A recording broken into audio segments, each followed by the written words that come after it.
Mr Speaker. The Honourable Annie King. Mr Speaker, what is this bill all about?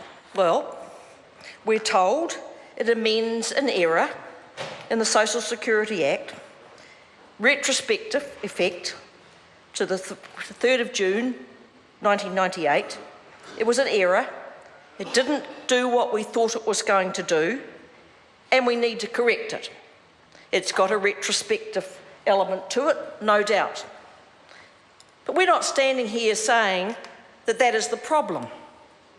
What we're saying is, yes, it does need to be fixed, no doubt about it. But the Minister said it needed to be done in a fair way. So the arguments I'm going to put to the government is it being done in a fair way, and is natural justice being served in the way that it is being done? And I'll get to that in a moment. But I always go to what has been said about a bill before it comes to this House, because none of us are necessarily experts. And so we rely on the best of advice. I always go, first of all, to the regulatory impact statement. We have relied on regulatory impact statements on bills in this House for as long as I can remember. And we're told by the Minister who was, I think, the chair of the committee, that there was a regulatory impact statement. I went and talked to him and said, but your regulatory impact statement doesn't address this bill at all. It's all about the extension of the youth service. So members opposite, when you stand up to speak with such eloquence, you don't know what you're talking about, because your regulatory impact statement doesn't relate to the bill. So if you're reading this if the members are reading this as some sort of comfort, you're not going to get much at all. So then members opposite, go and read the department disclosure statement. Maybe they'll tell you something about this bill that you didn't know. Always look to see what they say. They say, was there any publicity available, inquiry, review, evaluation reports that informed or are relevant to the policy giving effect to this bill?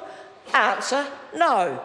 Was there any regulatory impact statement provided to inform the policy decisions of this bill? Answer, no. This is one that I thought was interesting. For the policy to give effect by this bill, is there an analysis on the size of the potential costs and benefits?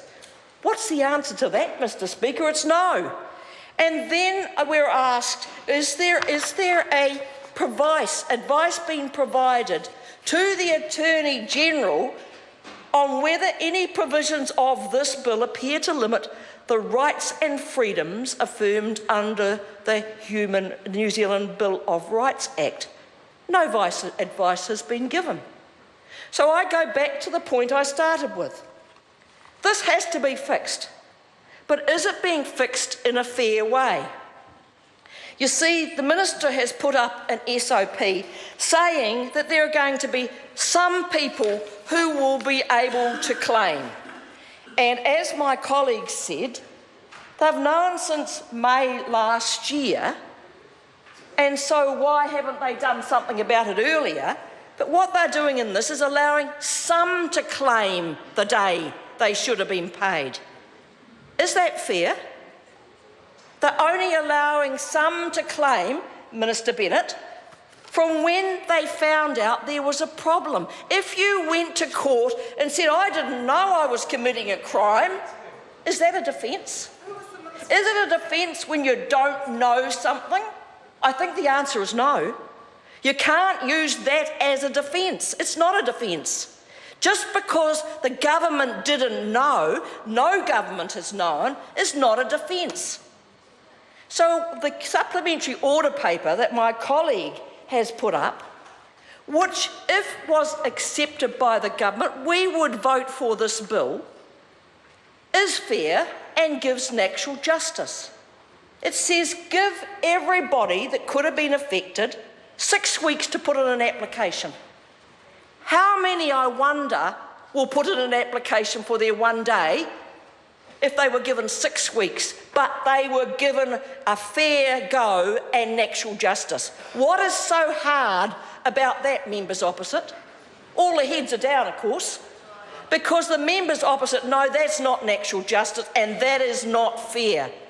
And surely this Parliament should be about passing fair law, just law, law that is based on natural justice. Don't we go out and make speeches about that? How fair we are in this democratic country of New Zealand?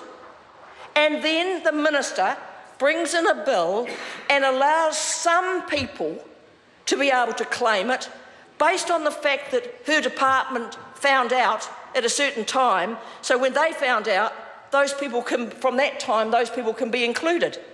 Does that sound fair? I don't think so, Mr. Speaker.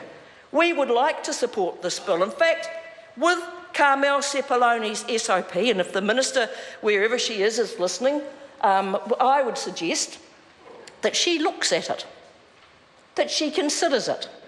Because wouldn't you want to have the major support of the parties in this House to pass this retrospective legislation, which we all hate, and retrospective legislation has been passed in this House on many occasions. So the member who just sat in her seat, who was being all righteous about the fact that Labor had done some retrospective legislation, hasn't looked at enough debates and Hansards of this place. Of course there are times when there are retrospective legislation. There are times when you've got to fix mistakes that have been made in legislation.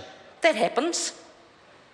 But because it is retrospective, and because we are doing it under urgency, therefore denying a whole lot of comment and input on this particular piece of legislation, then I would have thought a government who really did care about justice, and I can't believe that Chris Finlayson can think that this is fair. He's the Attorney General. Actually, he didn't get to provide any advice. I can't believe that he thinks this is fair or just when an arbitrary date can be set, and that is used to give some people the right to claim money back, but disregards everybody else. I do not believe, Mr. Speaker, there would be very many people at all who would even bother to apply. Because you'd have to remember when, between 1998 and today, when you left work and you didn't get your pay on the right, when the person didn't get their pay at the right time. You'd have to remember that. And that, I would imagine, would probably be beyond the ability of most people, unless they're very good at bookkeeping and they've kept all their records and their pay slips and so on. So I wouldn't have thought, Mr. Speaker, it would have been very difficult to have allowed anybody who was affected from 1998 in a 6-week period to be able to put in a claim for their one day. So I'm very sorry that the government can't see the strength of that argument, and I look forward to the chair of the Select Committee returning to this House with his comments on the regulatory impact statement that he mentioned in his speech, and said that the comments we needed was in this one. They're not in this one. There's no regulatory impact statement on the department report. There's no advice given to us, and all I can assume is that there's a whole lot of bungling going on yet again.